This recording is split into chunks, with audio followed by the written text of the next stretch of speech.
was a sturgeon.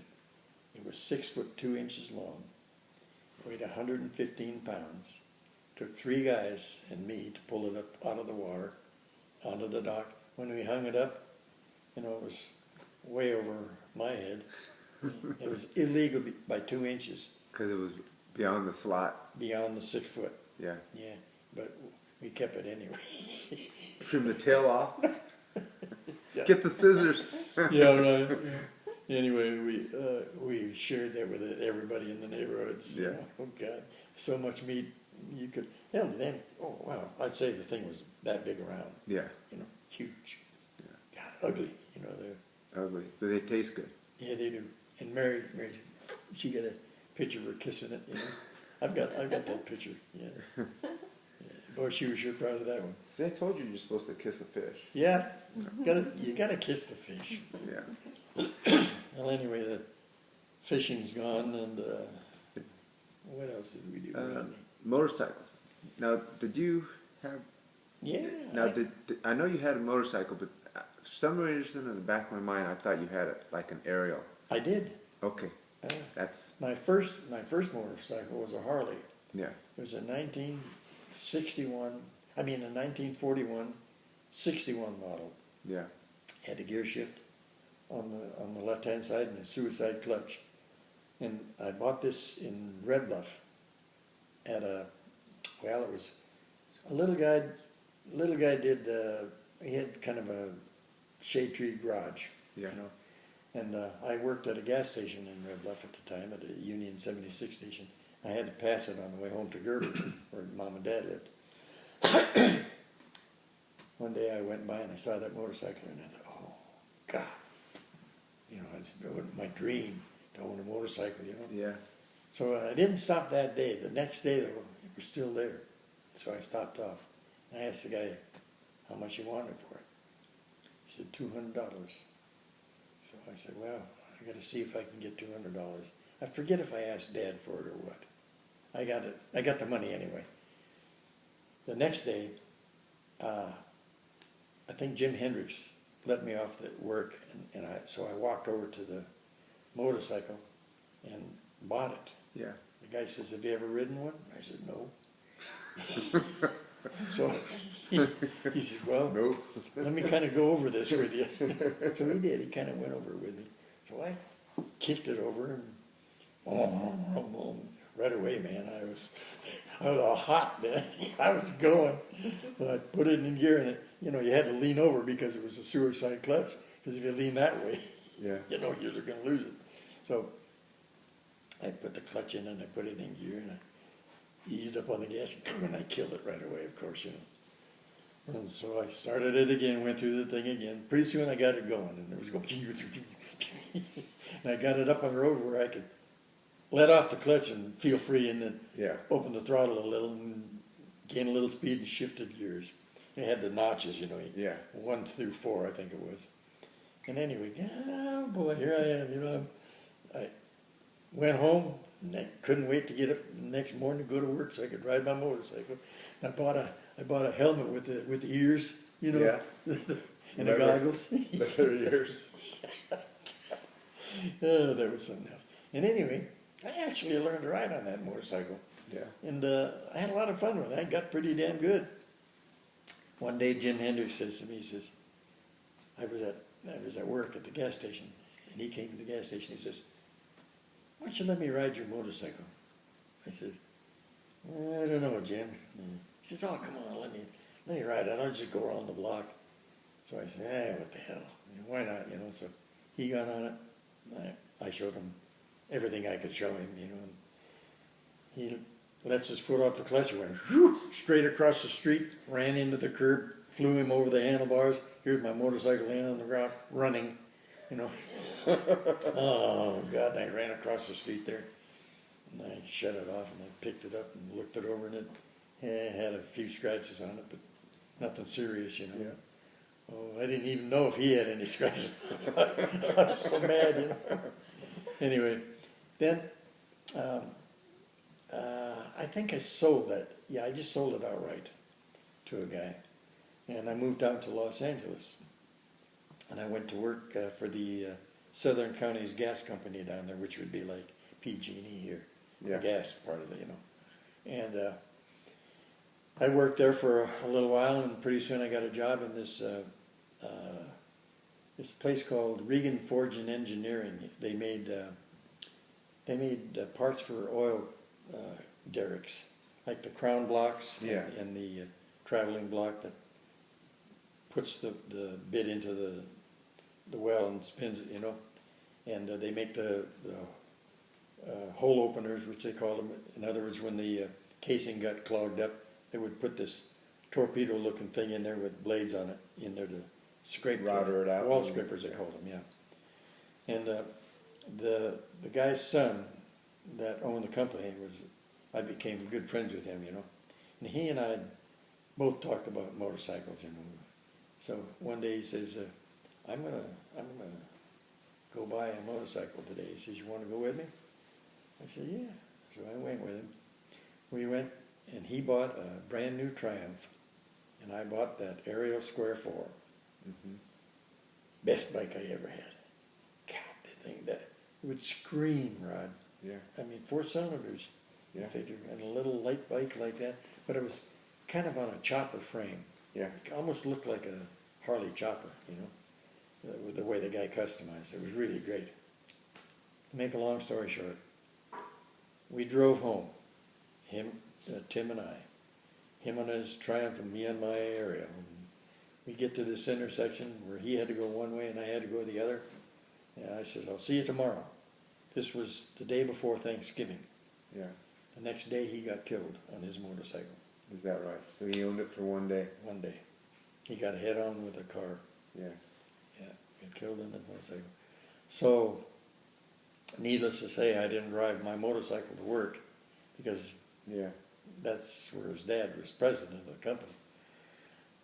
So his dad called me in his office about a week later. He says, I noticed you haven't been driving your motorcycle. And I said, well, I didn't want to be disrespectful, He says, Tim had my permission to buy that motorcycle. I knew that he wanted it. And he knew the dangers that were possible with it. Mhm. He says, it's a sad thing, he says, but it's happened. And he says, there's no reason why you should feel, that any guilt about it. He says, you bring your motorcycle, you drive it to work. He says, it's all right with me. So I did from then on. Oh, Yeah. nice. Yeah. His dad was a nice guy. Yeah. Yeah. And then, but that's the only motorcycles I actually, oh no, I owned a couple of dirt bikes. Yeah. Yeah. Yeah. Yeah. And, And the boys were. well, when one Christmas I bought a motorcycle for all 3 of the kids. Yeah.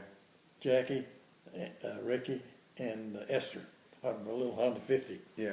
And they were all in the house under the tree. Bob Hall helped me bring them all in. We set it all up. And when the kids got up that morning, all in motorcycles right in the living Oh, room. man. Oh, God. You talk about excitement, It was something else. And I don't know, that's about all my motorcycles. Yeah. So we'll switch to another thing. So if you had 3 important things in your life, or 5, whatever you want to tell me about. One important thing to 5, whatever You mean that I wish I would have done? that you did do, that Or that I did? that were important to you in your life. Ooh, boy. Rod, I really don't, I don't know, because it seemed to me that everything I did to me was important. Yeah. Oh yeah. Yeah, really. I don't know. I'm really, really family oriented. Family is very important to me, and it always has been. Yeah. Even though, like when my children were being raised, I had other occupations, but I still had that family feeling, and my kids accepted everything that I did, which makes me feel good. And then, you know, one thing maybe I think maybe if I had to do it all over again, I might do would be finish out a military career. Yeah. Yeah, I kind of like the regimentation of it, you know, and the travel and everything, you know, and you feel like it's an adventure all the time, you know. Life has been an adventure. Yeah. Oh, Yeah. another thing that that I should have done while my mother was alive, I should have become a movie star. No, let me tell you this. Okay. She always said, Jackie boy, you gotta be a movie star. You have to go to Hollywood. God. And when I finally did move to Los Angeles, Yeah. one of the last things she told me, she says, now when you get down to Hollywood, you go to those studios, you tell them you want to be a movie star. And did you? Oh, yeah, right. You know, one day, actually, I went by not the Warner Brothers, one of the other studios had the arches and the gates, you know. Yeah. And I thought, God damn, you know, I ought to go in there and just see if they're looking for movie stars. I understand. That's how Clint Eastwood. I don't doubt it. He just walked in and said, I'm here. I'm here, where do you sign me up? Yeah. And they said, we don't. Come back. And then eventually he went a couple of times and they put him on Yeah. as an extra, Yeah. just because he was young and healthy and could do something. He Yeah. could ride a horse or something like that. And look where it got him. But see, he's exactly my age. Yeah. If I'd have done it then, it may have been me in the Eastwood movies instead of him. It could have been you and Clint instead of him and Burt Reynolds. Yeah, right, exactly. Oh, gosh. Dirty Jack Yeah. instead of Dirty Harry. Oh, goodness gracious. Anyway, now I have a dog, little Sammy. Yeah. I rescued him last year at Christmas time, and in fact on Christmas Day, I was up here visiting Esther, and I'd kind of wanted a dog, you know, but Mary wasn't a real animal lover. She was always kind to him, but she never really wanted an animal, you know. We had Jack's dogs for a couple of years, and all she had to do was clean up the crap and everything. Bad part of it. Yeah, bad part of it, you know.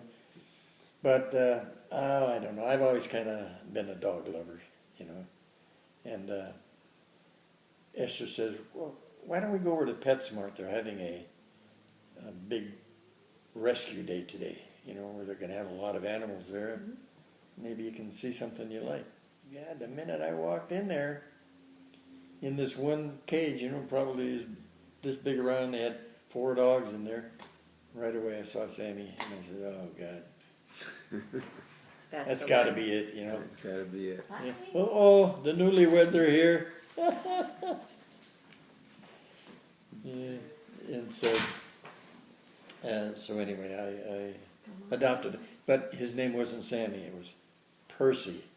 And I Oh, said, jeez. hey, no way I'm gonna have a Percy in my house. Hell, not in your neighborhood. He'd get beat up by the cats. You would? So he's really a special part of my life right now, yeah. Yeah. A lot of fun, yeah. And he's my real shadow. I can't go to the bathroom, can't do nothing. Yeah. I turn around and I'll step on him, you know, because he's there. Yeah. Yeah. Are we good here? And we're good at. We're good? If it's good for That's you. what I said. You got one more story you want to tell? Well, I'll tell you. That we're missing out? Because I want you to get everything that we're missing out. And if you got 5 more stories, we'll sit here and listen. Oh, Rod, I could probably go on all night, but I'm not gonna to save you. But I'll tell you what, I did come up here kind of for a special reason Yeah. this weekend. A grandson of my brother's was getting married to this lovely lady. And her name is Nicole, and his name is Joseph. We call him Joey. Anyway, we went to his wedding yesterday and had a great time. Good. Everybody came home safe and happy, and I guess that's the end of my story. I'm going home tomorrow. Okay. Good job.